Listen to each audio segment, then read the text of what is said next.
ചിലപ്പോൾ സയൻറ്റിഫിക്കൽ അല്ലാത്ത കാര്യങ്ങൾ പോലും നമ്മൾ അത്രയും സയൻറ്റിഫിക്കായിട്ട് വിശ്വസിക്കുന്നതിൻ്റെ കാരണം എന്ന് പറയുന്നത് നിങ്ങൾ ഡീറ്റെയിൽസ് എടുത്താണെന്ന് ആദ്യം തന്നെ എസ്റ്റാബ്ലിഷ് ചെയ്തു എന്നുള്ളത് കൊണ്ടാണ്. അപ്പം നിങ്ങൾക്ക് ചില കാര്യങ്ങളൊക്കെ ഞങ്ങൾ വിട്ടുതരും, ഇത് അങ്ങനെയാണെങ്കിൽ അങ്ങനെ ആയിക്കോട്ടെ എന്ന്. അത് ഈ പണ്ടത്തെ ചില സിനിമകൾ കാണുമ്പോഴേ 80s ഉള്ള മാസ്റ്റർ ഡയറക്ടേഴ്സിൻ്റെ ഒക്കെ കുറേ സിനിമകളിൽ ക്രൗഡ് ഡബിങ് ഉണ്ടാവുമല്ലോ, വിഷ്വലിൽ ഉണ്ടാവില്ല, പക്ഷേ ജൂനിയർ ആർട്ടിസ്റ്റ് നിൽക്കേണ്ട ആൾക്കൂട്ടത്തിൻ്റെ ഇടയിലൂടെ നമ്മുടെ ക്യാരക്ടർ നടന്നു പോയിരിക്കും. അപ്പോൾ അപ്പുറത്തും ഇപ്പുറത്തും സംസാരിക്കുന്ന ഡയലോഗുകൾ. അപ്പോൾ ചില സിനിമകളിൽ ഏതിലായിരുന്നു, ഈ കണ്ണിയൂടി എന്ന് പറഞ്ഞ സിനിമയിലാണെന്ന് തോന്നുന്നു, ഇതേപോലെ ഒരു പാർട്ടി ഓഫീസിൻ്റെ അകത്തേക്ക് അങ്ങാണ്ട് തിലകൻ ചേട്ടൻ കയറി പോകുന്നു, അങ്ങനത്തെ എന്തോ ഒരു സീക്വൻസ് ആയിരുന്നു. അപ്പോൾ മുന്നിലൊക്കെ കുറേ പാർട്ടി പ്രവർത്തകരൊക്കെ ഉണ്ട്. അപ്പോൾ അവിടുത്തെ ഒരു കൂട്ടം ഇവിടുത്തെ ഒരു കൂട്ടം ഇവരൊക്കെ സംസാരിക്കണ ക്രൗഡ് ഡബിങ്, അതിൽ പോലും ഒരു നല്ല കോൺവെർസേഷൻ ഉണ്ട്. ഇതൊന്നും കഥയുടെ ഭാഗമല്ല, മാറ്റർ അല്ല എന്നുള്ള രീതിയിൽ ചുമ്മാ എന്തെങ്കിലും പറഞ്ഞോ എന്നുള്ള രീതിയിലല്ല അവർ സംസാരിക്കണം. അവർ തിരുവനന്തപുരത്ത് പോയോ, എന്നിട്ട് അല്ല നീ പോകുന്നതിന് മുന്നേ എന്നെ വിളിക്കാന്ന് പറഞ്ഞിട്ട് അത് വിളിക്കാൻ ഇരുന്നതാണെന്നേ. അപ്പോൾ ഇത്രയും ഡീറ്റെയിലിങ്ങോട് കൂടിയാണ് ക്രൗഡിൻ്റെ പോലും ഡബ്ബിങ് അവർ ചെയ്തിരിക്കുന്നത്. അല്ലാതെ ഒട്ടുമിക്ക ഒരുപാട് പടങ്ങളിലെന്ന് വെച്ചാൽ അതൊന്നും ഇല്ലാതെ വെറുതെ ജനറിക്കായിട്ട് എന്തായി കഴിച്ചോ, അത് ജനറിക്കായിട്ടുള്ള കാര്യങ്ങളിൽ മാത്രം ഒതുങ്ങി നിൽക്കുമായിരുന്നു. അപ്പോൾ അപ്പോൾ ആ രീതിയിലുള്ള കുറച്ച് എഫേർട്ടുകളൊന്ന് കാര്യമില്ലെങ്കിൽ പോലും അത്ര എഫേർട്സ് ഒന്ന് നടത്തി നോക്കണം എന്നുള്ളൊരു ആഗ്രഹം ഉണ്ടായിരുന്നു. ഈ ക്രൗഡ് ഡബിങ് പോലും അതിന് കൃത്യമായിട്ടൊരു കോൺവെർസേഷൻ സ്ട്രക്ചർ വേണം, കഥയിൽ അതിന് ഇമ്പോർട്ടൻസ് ഉണ്ടെങ്കിൽ റെലവൻസ് ഉണ്ടെങ്കിലും ഇല്ലെങ്കിലും എന്നൊക്കെയുള്ള രീതി. അത് നിങ്ങൾ ഒരു വരവും കൂടെ വരേണ്ടി വരും. കാരണം ഞാൻ പല കാര്യങ്ങളും ഒളിപ്പിച്ച് വെച്ച് സംസാരിക്കുന്നത്, എൻ്റെ ഉള്ളിൽ കുറേ സംശയങ്ങളും നിങ്ങളടുത്ത് ചോദിക്കാനുണ്ട്. 100-ാം ദിവസം കഴിഞ്ഞിട്ട് പിന്നെ ചില കാര്യങ്ങൾ പറയാനുണ്ട്. മ്യൂസിക് ചെയ്ത മുജീബ് മജീദിനെ കുറിച്ച് പറയും. കാരണം എന്ന് വെച്ചാൽ നല്ല അഭിപ്രായം കേൾക്കുന്നുണ്ട്, ആരെയും ഡിസ്റ്റർബ് ചെയ്തിട്ടില്ല. ഇതിനകത്ത് ഒരിടത്തും പുള്ളി കയറിയിട്ട് അനാവശ്യമായിട്ട് ഇടപെട്ടിട്ടില്ല. എനിക്ക് തോന്നുന്നു സുഷിൻ ചെയ്യാനിരുന്നതാണ് പുള്ളി ചെയ്തതല്ലേ? പറയൂ.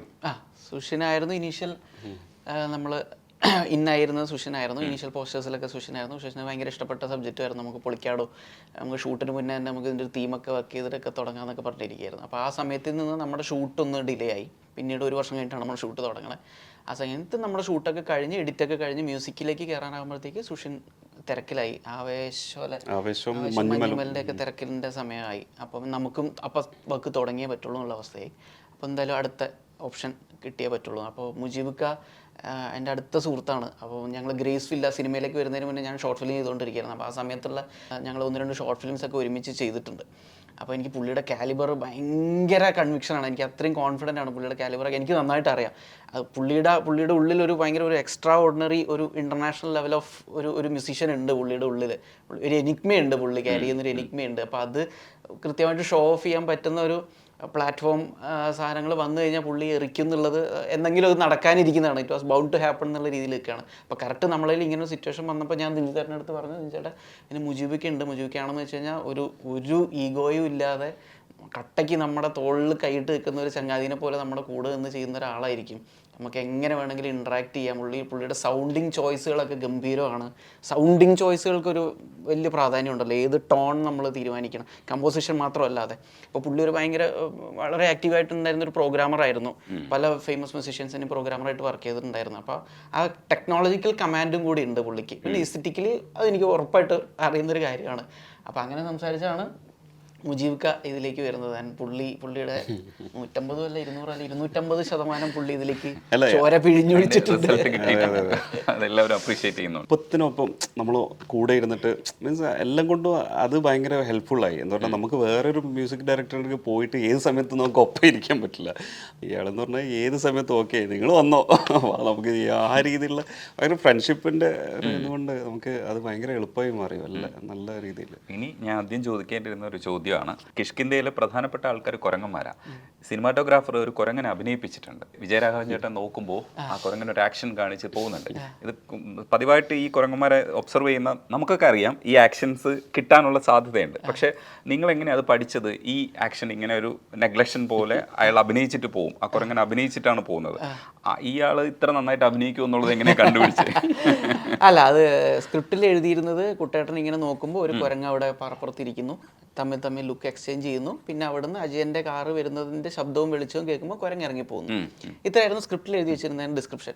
അപ്പോൾ ഇനി കുരങ്ങിൻ്റെ ബി റോൾ ഷോട്ട്സുകൾ എടുക്കാൻ വേണ്ടി നമ്മൾ അതിരപ്പള്ളി പോയിട്ട് ഒരു ദിവസം രാവിലെ 8 മണി തൊട്ട് വൈകുന്നേരം 4 മണി വരെ എടുക്കാവുന്ന ഒരു 5 മണിക്കൂറോളം ഫുട്ടേജസ് നമ്മൾ ഷൂട്ട് ചെയ്ത് വെച്ചു മൊത്തത്തിൽ. കാരണം നമുക്ക് ഏതാണ് നമ്മുടെ ബാക്കി റെസ്റ്റ് ഓഫ് ദ മൂവി മൊത്തം ഷൂട്ട് കഴിഞ്ഞാണ്. അപ്പോൾ അതിന് ആപ്റ്റായിട്ടുള്ള ഏതാണ് നമുക്ക് കിട്ടുക എന്നുള്ള പറയാൻ പറ്റില്ല. അപ്പോൾ എല്ലാം കണ്ണിക്കണ്ടതൊക്കെ നമ്മൾ ഷൂട്ട് ചെയ്ത് വെച്ചു. ആ 5 മണിക്കൂർ ഫുട്ടേജിൽ നിന്ന് കറക്റ്റ് ഹാൻഡ് പിക്ഡ് ആയിട്ട് ഇന്ന ഷോട്ടുകൾ ഈ സിറ്റുവേഷൻസിന് കൗണ്ടർ ഷോട്ടായിട്ട് അല്ലെങ്കിൽ റിയാക്ഷൻ ഷോട്ടായിട്ട് കറക്റ്റ് ആയിരിക്കും എന്നുള്ളത് നോക്കിയിട്ട് ഫിക്സ് ചെയ്തത് നമ്മുടെ എഡിറ്റർ സൂര്യചേട്ടൻ്റെ ബ്രില്യൻസ് ആണ്. അതിൻ്റെ ഓൾ ക്രെഡിറ്റ്സ് പുള്ളിക്കാണുള്ളത്. കറക്റ്റ് റിയാക്ഷൻ ആണ്. അതെ അതെ അതെ. ഇപ്പൊ അഭിനയിപ്പിച്ചതെന്ന് ചോദിച്ചില്ലേ, അഭിനയിപ്പിച്ചതല്ല, ഏത് റിയാക്ഷൻ ആണ് അവിടെ വെച്ചാണ് ആ അഭിനയം കൃത്യമായിട്ട് തോന്നുന്നത് എന്നുള്ളത് സൂര്യചേട്ടൻ്റെ അപാരമായ ജഡ്ജ്മെന്റ് ആയിരുന്നു. അത് മൊത്തം പുള്ളി കണ്ടു നോക്കിയെന്നെ 5 മണിക്കൂർ ഈ കുരങ്ങിന്റെ ഫുട്ടേജ് കണ്ടു വെക്കാൻ വേണ്ടിയിട്ട് പുള്ളി അത്രയും ക്ഷമയും വേണ്ടേ. അതെ അതെ അതെ. അതല്ല, ഇത് എടുത്ത ആൾക്കും ക്ഷമ വേണം. കാരണം ഇത് ഷൂട്ട് ചെയ്യണ്ടേ, ഇത് റിയാക്ഷൻസ് കിട്ടണ്ടേ, ഇവന്മാരെ അനങ്ങണ്ടേ. റിയാക്ഷന്റെ കാര്യം പറയണത് അഭിജിത്തിന്റെ അസോസിയേറ്റ് ഡയറക്ടർ അഭിജിത്ത് ഉണ്ട്, അടുത്ത സുഹൃത്താണ്. അപ്പൊ ഈ റിയാക്ഷൻസ് കിട്ടാൻ വേണ്ടിയിട്ട് അത് ഷൂട്ട് ചെയ്യണമായിരുന്നു ആക്ച്വലി ബിഹൈൻഡ് ദ സീൻസ് അല്ലേ. ക്യാമറ വെച്ചിട്ട് അവൻ ഇവിടുന്ന് പലവിധ വികൃതമായ ശബ്ദങ്ങൾ ഉണ്ടാക്കിയിട്ട് കുരങ്ങിന്റെ അറ്റൻഷൻ സീക്കുകയാണ്. അത് ഭയങ്കര വികൃതമായ ശബ്ദം, കുരങ്ങിനെ പോലെയുള്ള ശബ്ദങ്ങളൊക്കെ ഉണ്ടാക്കിയിട്ട് തെറി പറയുന്ന പോലെയും ചീത്ത പറയുന്ന പോലെയും കൊഞ്ചിക്കണ പോലെയൊക്കെ ശബ്ദം ഉണ്ടാക്കി. അതാണ് കുരങ്ങ് ആ ഷോട്ടിൽ ഇടയ്ക്ക് ഇങ്ങനെ ചെവി ഇങ്ങനെ പൊക്കി ഉയർത്തുന്നുണ്ട്, അല്ലെങ്കിൽ ഇങ്ങനെയൊക്കെ ആക്കുന്നുണ്ട്. ഇതൊക്കെ അഭി നടത്തുന്ന ഇവിടുന്ന് അങ്ങോട്ട് കൊടുക്കുന്ന ആക്ഷൻസിന്റെയും ഡയലോഗിന്റെയും സൗണ്ടിന്റെയും റിയാക്ഷൻ ആണ് ആ കുരങ്ങ് ചെയ്യുന്നത്.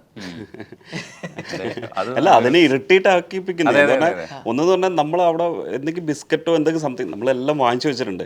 അപ്പൊ ഇതെന്തെങ്കിലും കവർ കണ്ടോ നമ്മളടുക്ക് വരും. അപ്പൊ ഇതിനെ ഇങ്ങോട്ടേക്ക് വരുത്താനും പാടില്ല, ഒരു കൂട്ടമുണ്ട്. നമ്മളവിടെ ഇരുത്തിയിട്ട് കുറച്ച് സമയം നമുക്ക് കിട്ടുകയും വേണം. എന്ന് പറഞ്ഞാൽ ഈ ഷോട്ട് നമുക്ക് ഭയങ്കര ഇമ്പോർട്ടൻ്റ് ആണ്. അപ്പോൾ ബാക്കിയുള്ളതിൽ നമ്മൾ കാൻഡിഡ് ആയിട്ട് നമുക്ക് എടുക്കാവുന്നത്, പക്ഷേ ഈ ഷോട്ട് ഭയങ്കര ഇമ്പോർട്ടൻ്റ് ആയിട്ട് നമ്മൾ അത്രയും സമയം അതിനെ സ്പെൻഡ് ചെയ്യുന്നു എന്നുള്ളതാണ്. എന്ന് പറഞ്ഞാൽ ഇരുന്ന് ഓക്കെ ഓരോ നോക്കി ഓക്കെ. അപ്പോൾ ഈ ഇറിറ്റേറ്റ് ആക്കുമ്പോഴാണ് ഇതിന് ചെവി പൊക്കുന്നതും നമ്മളെ സൂക്ഷിച്ച് നോക്കുന്നത്. അപ്പോൾ അത് ഫുള്ള് നമ്മൾ ചുമ്മാ റോൾ ചെയ്ത് ക്യാമറ വെച്ചെന്നുള്ളൂ. അഭിജിത്തിന്റെ അവന്റെ ഒരു ഗട്ട്സ് എന്ന് പറയുന്നത് ഇപ്പൊ അതിരപ്പള്ളിയിലാണ് ഈ പറഞ്ഞ കുരങ്ങിന്റെ ബി റോൾസ് ഷൂട്ട് ചെയ്തത്. അപ്പോൾ റോഡിലാണ്, മെയിൻ റോഡിന്റെ സൈഡിൽ നിന്നാണ് ഷൂട്ടൊക്കെ നടക്കുന്നത്. ഒത്തിരി ടൂറിസ്റ്റുകളുണ്ട്, മറ്റ് സംസ്ഥാനങ്ങളിൽ നിന്ന് വന്ന ഫാമിലി ആയിട്ട് വന്നിരുന്ന ആൾക്കാരൊക്കെ ഉണ്ട്. ഇവരൊക്കെ അപ്പുറത്ത് ഇപ്പുറത്ത് നിൽക്കുന്നതിന്റെ ഇടയിലാണ് ഇവൻ ഈ നടു റോട്ടിൽ നിന്ന് ഇത്രയും ശബ്ദങ്ങളൊക്കെ ഉണ്ടാക്കിയിട്ട് ഇതൊന്നും കോൺഷ്യസ് ആവാതെ ആൾക്കാരെന്ത് വിചാരിക്കും, ആൾക്കാരൊക്കെ ശ്രദ്ധിക്കുന്നുണ്ട് ഇവരെന്ത് ഇങ്ങനെയൊക്കെ ശബ്ദം ഉണ്ടാക്കുന്നത് എന്നുള്ള രീതിയിൽ. അതൊന്നും കൂസാതെ അതിന്റെ റിസൾട്ടിന് വേണ്ടിയിട്ട് അവൻ മെനക്കേട്ട് ഉണ്ടാക്കിയൊരു എഫക്ട് ഒരു അത് കുറച്ച് കഴിഞ്ഞിട്ട് അവൻ്റെ തൊണ്ടയ്ക്ക് പോലും സ്ട്രെയിൻ വന്നു, അങ്ങനെ ശബ്ദമൊക്കെ ഉണ്ടാക്കിയിട്ട്. എന്തായാലും നന്നായി. ഈ എല്ലാത്തിനും പ്രേക്ഷകരുടെ ഭാഗത്തു നിന്ന് നല്ലൊരു പിന്തുണ കിട്ടിയിട്ടുണ്ട്. ഞാൻ കണ്ടപ്പോഴും ഹൗസ്ഫുള്ളായിരുന്നു. എല്ലാം നല്ല ഓഡിയൻസ് ആണ്. റെസ്പോണ്ട് ചെയ്യേണ്ട സ്ഥലങ്ങളിലൊക്കെ അവരുടെ റെസ്പോൺസ് കറക്റ്റായിട്ട് കിട്ടുന്നുണ്ടായിരുന്നു. അടിപൊളിയാണ്. അപ്പം എനിക്ക് തോന്നുന്നു ഓണപ്പടങ്ങളിൽ ഇങ്ങനെ ഒരു പടം ഗ്രിപ്പ് അടിക്കുമെന്ന് വിചാരിക്കാത്ത സ്ഥലത്ത് വന്ന് ഗ്രിപ്പ് അടിച്ചപ്പോൾ നമുക്കൊക്കെ ഒരു ആത്മവിശ്വാസം കൂടിയിട്ടുണ്ട്. അതിനും ക്രെഡിറ്റ് ഉണ്ട്. അത് ക്രെഡിറ്റ് എന്ന് പറഞ്ഞാൽ ഗുഡ്വില്ലിൻ്റെ ജോബി ചേട്ടനാണ്. ഇങ്ങനെയൊരു ഓണത്തിന് ഇങ്ങനെ നമ്മുടെ ടൈപ്പ് ഓഫ് മീൻസ് എല്ലാവരും ചോദിച്ചായിരുന്നു, എന്താ പറഞ്ഞാൽ നിങ്ങൾ ഭയങ്കര എൻ്റർടൈൻ ആയിട്ട് ഭയങ്കര ഫൈറ്റും ഇങ്ങനത്തെ ഒന്നുമില്ല, പാട്ടൊന്നും ഇല്ലാതെ ഒരു പടം നിങ്ങൾ എന്ത് ധൈര്യത്തിലാണ് ഈ സമയത്ത് ഇറക്കാൻ പോകുന്നത്. എന്ന് പറഞ്ഞാൽ ബാക്കി നമുക്ക് നിൽക്കുന്ന വലിയ വലിയ പടങ്ങളാണ്. അപ്പോൾ ആ സമയത്ത് ഈ ഒരു ഓണ സമയത്ത് നമ്മുടെ പടം ഇറക്കുക എന്ന് പറഞ്ഞാൽ ആ കോളെടുത്ത ധൈര്യം ഗട്ട്സാണ് അത് ജോയിച്ചേട്ടന് കൊടുത്തിരിക്കുക എന്ന് പറഞ്ഞാൽ ജോയിച്ചേട്ടൻ്റെ ആ ധൈര്യം ഇല്ലെങ്കിൽ ഓണത്തിന് ഇറക്കാട പിള്ളേരെ ഞാനുണ്ട്, എൻ്റെ കൂടെ നിന്നാ മതി എന്ന് പറഞ്ഞിട്ട് പുള്ളി മുണ്ട് മടക്കി കുത്തി മുന്നിട്ടിറക്കി ലീഡ് ചെയ്യായിരുന്നു. അതേതായാലും നന്നായി. അതൊരു ആത്മവിശ്വാസം കൂട്ടുന്ന ഒരു പരിപാടിയാണ്. അപ്പം നിങ്ങൾ ഇതേപോലെയുള്ള നല്ല പടങ്ങളുമായിട്ട് ഇനിയും വരണം. ഇതിനൊരു സെക്കൻഡ് പാർട്ടും കൂടെ ഞാൻ പ്രതീക്ഷിക്കുന്നുണ്ട്. അതുകൊണ്ടാവട്ടെ. ഇപ്പോൾ നന്ദിയുണ്ട് സംസാരിക്കാൻ കഴിഞ്ഞത്. പിന്നെ രഹസ്യങ്ങൾ പറയാത്തതിന് കുറച്ചൊരു വിരോധമുണ്ട്. നമുക്ക് നെക്സ്റ്റ് ഓക്കെ, എന്നാൽ താങ്ക് യു.